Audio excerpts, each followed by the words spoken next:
नमस्कार दोस्तों, हार्दिक स्वागत है आप सबका साहित्य संवेदना के इस मंच पर। हम लोग DSSB, TGT PGT, EMRS TGT PGT, Bihar TGT PGT, UGC net, JRF आदि पर प्रतियोगी परीक्षाओं की तैयारी के लिए प्रीवियस ईयर प्रश्नों की श्रृंखला लेकर हाजिर हुए हैं। EMRS और UGC नेट JRF के विद्यार्थियों को विशेष रूप से ध्यान में रखते हुए इन प्रश्नों को एकत्रित किया गया है। आप चैनल पे बने रहिए। राहत इंदौरी साहब का एक शेर है कि सफ़र की हद है वहाँ तक कि कुछ निशान रहे, चले चलो कि जहाँ ये आसमान रहे, ये क्या उठाए कदम आ गई मंजिल। मज़ा तो तब है कि पैरों में कुछ थकान रहे, मज़ा तो तब है कि पैरों में कुछ थकान रहे।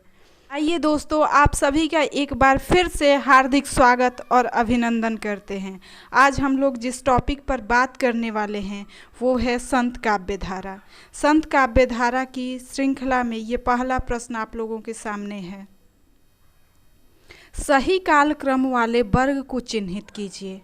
कबीर, सूर, तुलसी और जैसी। आप लोगों को पता है कि ये चारों कवि जो है वो भक्ति काल के प्रतिनिधि कवि हैं। कबीरदास का जन्म 1398 ईस्वी में हुआ था। सूरदास का 1478 ईस्वी में। मलिक मुहम्मद जैसी का जन्म 1492 ईस्वी में हुआ था और तुलसीदास का जन्म 1532 ईस्वी में। अतः इस श्रृंखला के आधार पर अगर हम लोग देखें तो इस प्रश्न का दूसरा ऑप्शन है कबीर, सूर, जायसी और तुलसी। ये सही विकल्प होता है। सही विकल्प है कबीर, सूर, जायसी, तुलसी। बार बार रिपीट करेंगे इस चीज़ को, कबीर, सूर, जायसी, तुलसी एक क्रम में, तो उसके बाद में आप लोगों को याद भी रहेगा। बी ऑप्शन इसका सही है। दूसरा प्रश्न आप लोगों के सामने है, इनमें से किस मध्यकालीन संत या भक्त कवि का राजस्थान से संबंध नहीं था। जब भी नहीं था प्रश्न आए तो उस प्रश्न पे ठहर के विचार करने की ज़रूरत होती है, क्योंकि प्रश्न जानते हुए भी यहाँ पे कई बार गलती हो जाता है। दादू दयाल का जो संबंध है वो अहमदाबाद से है और मलुक दास का इलाहाबाद से, और इसमें बताया गया है कि किसका नहीं है। तो ऑप्शन जो होगा वो क और घ जो होगा इसमें सही ऑप्शन होगा। नागरी दास और संत पीपा जो हैं इनका संबंध राजस्थान से है। तीसरा प्रश्न आप लोगों के सामने है, संत काव्य धारा को निर्गुण भक्ति नाम किस आलोचक ने दिया है। संत काव्य को ज्ञानाश्रयी काव्य धारा आचार्य रामचंद्र शुक्ल ने नाम दिया है, और संत काव्य धारा जो है वो राम कुमार वर्मा, परशुराम चतुर्वेदी और गणपति चंद्रगुप्त ने दिया है। इन तीनों का नाम याद करने के लिए ये याद कर सकते हैं कि राम, परशुराम और गणपति तीनों संत थे। राम, परशुराम और गणपति तीनों संत थे। ध्यान रखिएगा, राम से राम कुमार वर्मा है, न कि रामचंद्र शुक्ल। तो इस प्रश्न का सही उत्तर जो बचता है वो है आचार्य हजारी प्रसाद द्विवेदी। आचार्य हजारी प्रसाद द्विवेदी ने संत काव्य धारा को निर्गुण भक्ति नाम दिया है। चौथा प्रश्न है आप लोगों के सामने, कबीर की भाषा को पंचमेल खिचड़ी किसने कहा है। हजारी प्रसाद द्विवेदी, दशरथ ओझा, श्याम सुंदर दास, रामस्वरूप चतुर्वेदी। आचार्य हजारी प्रसाद द्विवेदी कबीर को भाषा का डिक्टेटर कहते हैं, और आचार्य रामचंद्र शुक्ल जो हैं वो उनकी भाषा को सद्धुकड़ी भाषा कहते हैं। इस प्रश्न का सही उत्तर है पंचमेल खिचड़ी श्याम सुंदर दास ने कहा है। किसने कहा है? श्याम सुंदर दास ने। पांचवा प्रश्न आप लोगों के सामने है, संभराथल किस संत कवि का समाधि स्थल है। दादू दयाल, बाबालाल, जंभनाथ, सुंदरदास। सुंदरदास का जो संबंध है वो सांगानेर से है और दादू दयाल का अलखदरीबा से है। तो संभराथल जो सही विकल्प होगा वो जंभनाथ जो हैं उनका समाधि स्थल कहाँ पे है? संभराथल में है। ऐसे ही कबीर का जो जन्म स्थान है वो मगहर से है और उनका मृत्यु स्थान बार बार पूछा जाता है, ये मगहर से है, तो इसका भी ध्यान रखिएगा आप लोग। छठा प्रश्न आप लोगों के सामने है, सखी संप्रदाय के प्रवर्तक कौन हैं?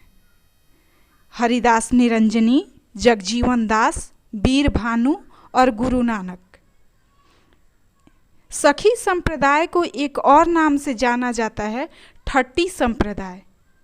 ये जो है ये इसके प्रवर्तक हरिदास निरंजनी हैं, इसीलिए इस संप्रदाय को निरंजनी संप्रदाय भी कहा जाता है। तो छठा प्रश्न का सही उत्तर हो गया हरिदास निरंजनी। सातवां प्रश्न है, भक्ति के उदय में इस्लामी आक्रमण को किसने महत्वपूर्ण माना है? इस्लामी आक्रमण को आचार्य रामचंद्र शुक्ल ने इस्लामी आक्रमण को भक्ति काल में महत्वपूर्ण माना है।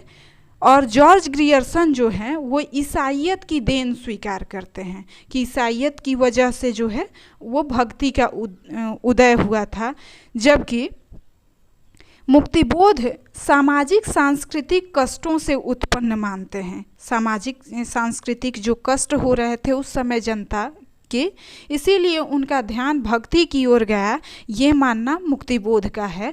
और आचार्य हजारी प्रसाद द्विवेदी इसको भारतीय चिंतन धारा का स्वाभाविक विकास के रूप में देखते हैं और भारतीय चिंतन परंपरा से भक्ति के उदय को जोड़ने की कोशिश करते हैं।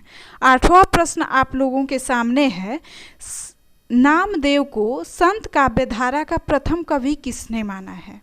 आचार्य रामचंद्र शुक्ल, रामस्वरूप चतुर्वेदी, हजारी प्रसाद द्विवेदी, रामकुमार वर्मा और गणपति चंद्रगुप्त। आचार्य रामचंद्र शुक्ल, रामस्वरूप चतुर्वेदी और हजारी प्रसाद द्विवेदी जो हैं वो कबीर को संत काव्यधारा के प्रथम कवि मानते हैं। तो इस प्रश्न का जो सही उत्तर होगा ये चौथा होगा, रामकुमार वर्मा और गणपति चंद्रगुप्त संत काव्यधारा के प्रथम कवि नामदेव को मानते हैं। नौवां प्रश्न है आप लोगों के सामने कि नारी के कामिनी रूप की आलोचना किस धारा के कवियों ने किया है? कबीर की एक पंक्ति याद आती है कि नारी नसावत तीन सुख, नारी के झाई पड़त अंधा होत भुजंग। तो नारी के जब कामिनी रूप की आलोचना है वो संत काव्यधारा के कवियों में दिखाई देता है। संत काव्यधारा के कवि जो हैं वो नारी के कामिनी रूप की आलोचना करते हैं। 10वां प्रश्न आप लोगों के सामने है कि निम्नलिखित में से कौन सी कबीर की वाणी की विशेषता नहीं है? फिर नहीं है तो ध्यान से याद रखिएगा कि नहीं है वाला प्रश्न अक्सर गलत हो जाता है। हृदय की शुद्धि, मूर्ति पूजा, संसार की अनित्यता और हिंदू मुसलमानों का फटकार। इस प्रश्न का जो सही उत्तर होगा वो होगा मूर्ति पूजा। मूर्ति पूजा का जो है वो कबीर दास और हर संत कवि जो है उसका विरोध करता है। और हृदय की शुद्धि, संसार की अनित्यता और हिंदू मुसलमानों का फटकार जो है इनकी वाणी की विशेषता है। तो सही विकल्प होगा ख, मूर्ति पूजा। 11वां प्रश्न, अगले प्रश्न पर हम लोग आते हैं, इनमें से कौन निर्गुण धारा का कवि नहीं है? धर्मदास, पीपा, हृदयराम, संतदास। धर्मदास, पीपा और संतदास जो हैं ये निर्गुण ज्ञानाश्रयी शाखा के कवि हैं और हृदयराम जो हैं वो राम भक्ति शाखा के कवि हैं। इनकी एक महत्वपूर्ण रचना है हनुमान नाटक जो अक्सर परीक्षाओं में पूछी जाती है। अब इसका सही उत्तर जो होगा प्रश्न का वो ग उत्तर होगा। अब अगले प्रश्न की ओर हम लोग आते हैं, बोलियो तो तब जब बोलीबे की बुद्धि होए, ना तो मुख मौन गही चुप होए रहिए। पंक्ति के लेखक कौन है? रहीम, रसलीन, मलुकदास, सुंदरदास। आचार्य रामचंद्र शुक्ल ने सुंदरदास के बारे में कहा है कि ये निर्गुण ज्ञानाश्रयी शाखा के सबसे पढ़े लिखे कवियों में हैं और इनका जो है वो सुंदर विलास और ज्ञान समुद्र दो रचनाएं बहुत प्रसिद्ध है। तो सुंदर दास जो होगा इस प्रश्न का सही उत्तर होगा। बोलियो तो तब जब बोलीबे को बुद्धि होए। अगले प्रश्न की ओर हम लोग आते हैं। भाषा बहुत परिष्कृत और परिमार्जित न होने पर भी कबीर की युक्तियों में कहीं कहीं विलक्षण प्रभाव और चमत्कार है। प्रतिभा उनमें बड़ी प्रखर थी, इनमें संदेह नहीं। कबीर दास के बारे में उपर्युक्त कथन किसका है? रामस्वरूप चतुर्वेदी, रामचंद्र शुक्ल, हजारी प्रसाद द्विवेदी और राम कुमार वर्मा। इस प्रश्न का सही उत्तर जो है वो रामचंद्र शुक्ल यानी कि विकल्प बी इसका सही उत्तर है। अगले प्रश्न की ओर हम लोग आते हैं कि परमात्मा को पुरुष रूप में किस काव्य धारा के कवियों ने चित्रित किया है? कबीर दास की एक पंक्ति है, दुल्हीन गावहु मंगल चारि, हमरे घर आए राजा राम भरतार। तो यहाँ पे राजा राम को भरतार के रूप में और अपने आप को स्त्री के रूप में चित्रित किया गया है। तो परमात्मा को पुरुष रूप में चित्रित करने की परंपरा जो है वो संत काव्य में है, जबकि इसके विपरीत सूफी काव्य धारा में परमात्मा को स्त्री रूप में और आत्मा को पुरुष के रूप में कल्पित किया जाता है और इस परंपरा का उसमें निर्वहन किया जाता है। अगले प्रश्न की ओर हम लोग आते हैं। अगला प्रश्न है, हरडे बाणी के संपादक हैं रज्जब, संत दास और जगन्न दास, जन गोपाल, प्राग दास और रज्जब। हरडे बाणी दादू दयाल की रचना है। हरडे बाणी, अंगबंधु और काया बोली ये तीनों रचनाएं दादू दयाल की है। अंगबंधु के संपादक जो हैं वो रज्जब हैं और हरडे बाणी के संपादक संत दास और जगन्न दास हैं। तो इस प्रश्न का सही उत्तर बी होगा, संत दास और जगन्न दास। 16 नंबर प्रश्न पर हम लोग आते हैं। दशरथ सूत तिहुलोक बखाना, राम नाम का मरम है जाना। इन पंक्तियों के माध्यम से कबीर क्या कहना चाहते हैं? मैं राम नाम का मर्म जानता हूँ, मेरे राम नाम का मर्म कुछ और है। दशरथ के पुत्र राम का वर्णन तीनों लोकों में होता है। दशरथ पुत्र राम की महिमा अपरंपार है।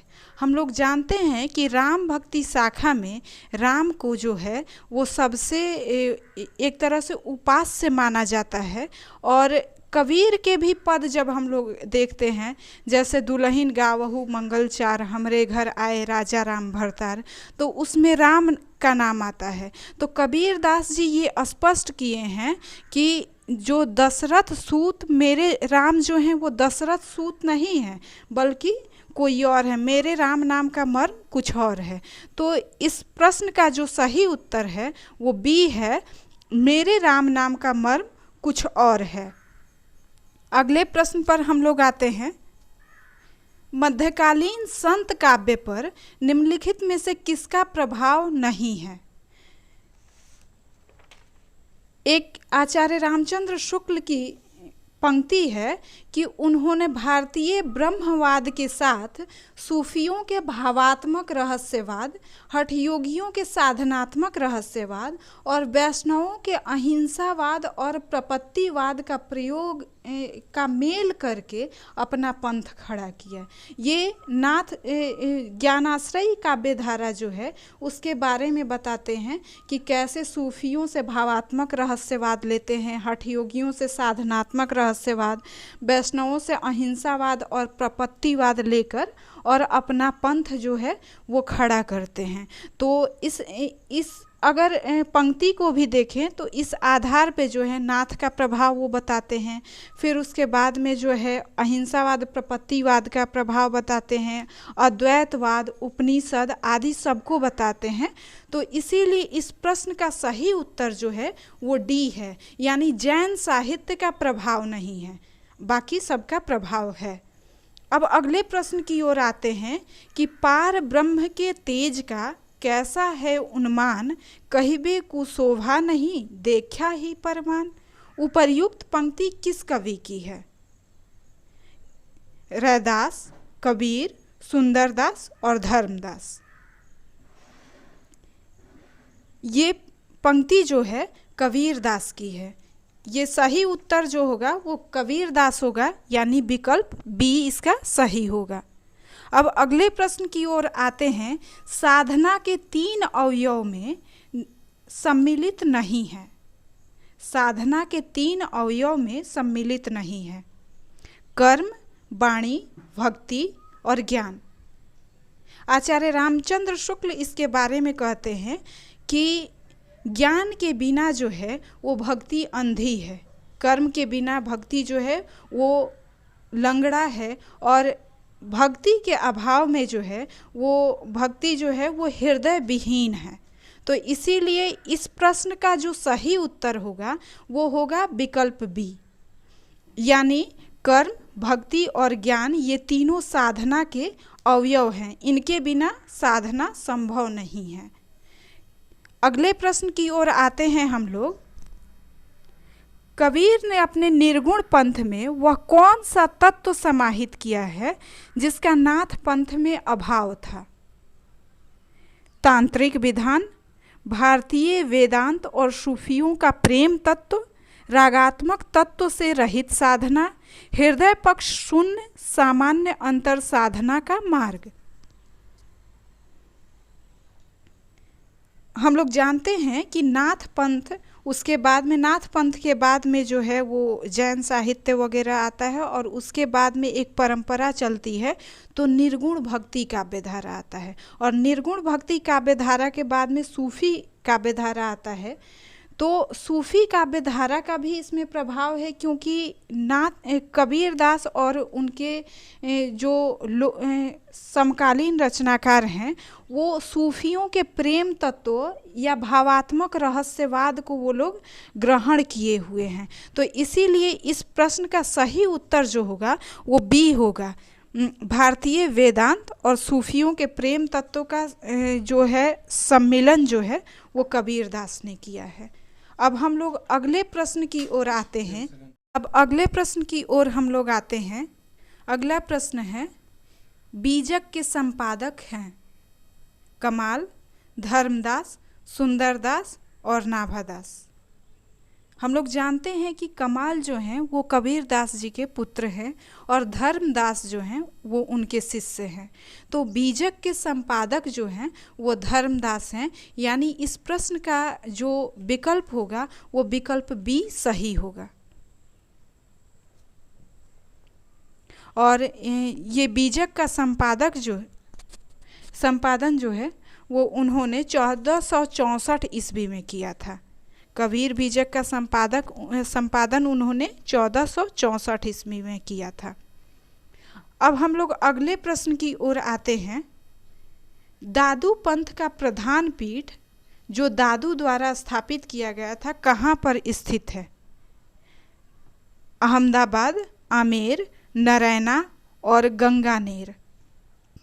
इस प्रश्न का सही उत्तर जो है वो सी होगा, नारायणा। नारायणा जो है वो राजस्थान में है, जहाँ दादू पंथ का प्रधान पीठ स्थापित है। अब हम लोग अगले प्रश्न की ओर आते हैं। कबीर के परलोकवास होने के बाद उनकी गद्दी किसको मिली? धर्मदास, कमाल, गरीबदास, ए और सी दोनों। इस प्रश्न का सही विकल्प जो होगा वो ए और सी दोनों होगा, यानी उनके पुत्र कमाल और शिष्य धर्मदास दोनों ने कबीर के बाद कबीर पंथ की गद्दी को संभाला। अब अगले प्रश्न की ओर हम लोग आते हैं। दार्शनिक विचारधारा की दृष्टि से भेदाभेदवादी विचारधारा से संबंधित संत का नाम है? नानक, कबीर, मलुकदास और दादू दयाल। इस प्रश्न का सही उत्तर है नानक, यानी नानक का संबंध जो है वो भेदाभेदवादी दार्शनिक विचारधारा से है। अगले प्रश्न की ओर आते हैं।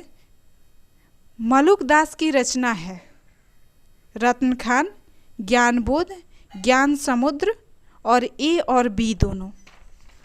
आगे पहले हम लोग पढ़ चुके हैं कि ज्ञान समुद्र जो है ये सुंदरदास की रचना है। इसके अलावा सुंदरदास की और कौन सी रचना है, ये आप लोग कमेंट करके ज़रूर बताइएगा। उनकी 2 रचनाएं हैं, एक ज्ञान समुद्र और एक और है जो आप लोग कमेंट करेंगे। इस प्रश्न का सही उत्तर जो है वो डी होगा। ए और बी दोनों, रत्न खान और ज्ञान बोध, ये दोनों रचनाएं जो है वो मलुकदास की है। अब हम लोग अगले प्रश्न की ओर आते हैं। अब तो अजपा जपू मन मेरे पंक्ति के रचयिता हैं अक्षर अनन्य, कबीरदास, सुंदरदास और मलुकदास।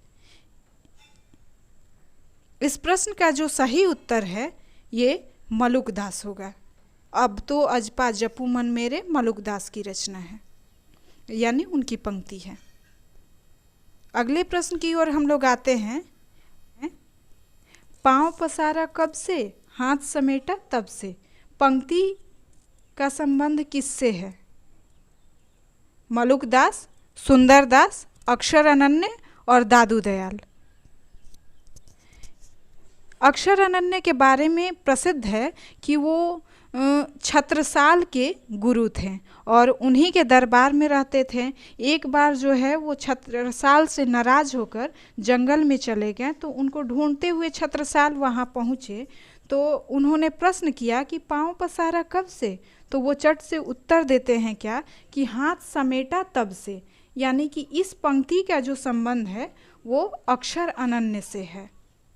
अब हम लोग अगले प्रश्न की ओर आते हैं। अगला प्रश्न है, सबही के हम सबय हमारे, जीव जंतु मुहि लगे पियारे, पंक्ति के रचनाकार कौन है? मलुकदास, अक्षर अनन्य, कबीरदास और रैदास। इस प्रश्न का सही उत्तर है ए, मलुकदास। अगला प्रश्न है, सूरती और नीरती शब्द शुक्ल जी संत काव्य में किसकी रचनाओं से आया हुआ मानते हैं? वैष्णवों से, उपनिषद से, योगियों की बानियों से और जैनों से। ये आचार्य रामचंद्र शुक्ल में आता है। जब संत काव्य धारा की समाप्ति हो रही होती है तो उसमें ये इसी से समाप्त होता है। उसमें शुक्ल जी बताते हैं कि सूरती और नीरती जो शब्द है वो कबीर के यहाँ और ज्ञान मार्गी शाखा के कवियों के यहाँ योगियों की बानियों से आया हुआ है। यानी इस प्रश्न का जो सही उत्तर होगा वो सी होगा, योगियों की बानियों से। अब अगले प्रश्न पर हम लोग आते हैं। जो नर दुख में दुख नहीं माने, पंक्ति के लेखक हैं। जो नर दुख में दुख नहीं माने, पंक्ति के लेखक हैं गुरु नानक, रैदास, मलुकदास और सुंदरदास। इस प्रश्न का सही उत्तर है गुरु नानक। अब अगले प्रश्न की ओर हम लोग आते हैं। रामानुज की शिष्य परंपरा में होते हुए भी रामानंद जी भक्ति का एक अलग उदार मार्ग निकाल रहे थे, जिसमें जाति पाति का भेद और खान पान का आचार दूर कर दिया गया था। उपर्युक्त पंक्ति किस आलोचक की है? हजारी प्रसाद द्विवेदी, रामचंद्र शुक्ल, राम कुमार वर्मा और रामस्वरूप चतुर्वेदी, परशुराम चतुर्वेदी। इस प्रश्न का सही उत्तर होगा वो बी उत्तर होगा, रामचंद्र शुक्ल। अब अगले प्रश्न पर हम लोग आते हैं। कबीर का इनकी बानी में बहुत जगह नाम आया है और इनमें कोई संदेह नहीं कि ये उन्हीं के मतानुयायी थे। शुक्ल जी ने यह किसके बारे में लिखा है? दादू दयाल, मलुकदास, सुंदरदास और कबीरदास। इस प्रश्न का सही उत्तर है दादू दयाल। दादू दयाल की रचनाओं को हम लोग बताए हैं। कमेंट करके बताइएगा कि दादू दयाल की कौन सी रचना है। अब अगले प्रश्न की ओर हम लोग आते हैं। सूर समाना चंद में दुहू किया घर एक, मन का चिंता तब भया कछु पुरबिल लेख। इस पंक्ति के रचनाकार हैं कबीरदास, रैदास, तुलसीदास और दादू दयाल। इस प्रश्न का सही उत्तर है कबीरदास, यानी ऑप्शन ए इसका सही उत्तर है। अब अगले प्रश्न की ओर हम लोग आते हैं। मुसलमान कबीर को किसका अनुयायी मानते हैं? शेख तकी, मुइनुद्दीन चिश्ती, रज्जब और नूर मोहम्मद। इस प्रश्न का सही उत्तर है शेख तकी ऑप्शन ए सही है। अगले प्रश्न पर हम लोग आते हैं। कबीर कानी राखी नहीं, वर्णाश्रम षटदर्शनी, कबीर के विषय में यह किसने लिखा है? रैदास, नाभादास, मलुकदास और प्रियादास। इस प्रश्न का सही उत्तर है नाभादास। अगले प्रश्न पर हम लोग आते हैं। गुरु ग्रंथ साहब में किसकी रचनाएं संकलित नहीं हैं? कबीरदास, रैदास, नामदेव और मलुकदास। इस प्रश्न का सही उत्तर है मलुकदास, यानी ऑप्शन डी इसका सही है। कबीरदास, रैदास और नामदेव, इन तीनों की रचनाएं गुरु ग्रंथ साहिब में संकलित है। अगले प्रश्न पर आते हैं हम लोग। चंडी चरित्र किसकी रचना है?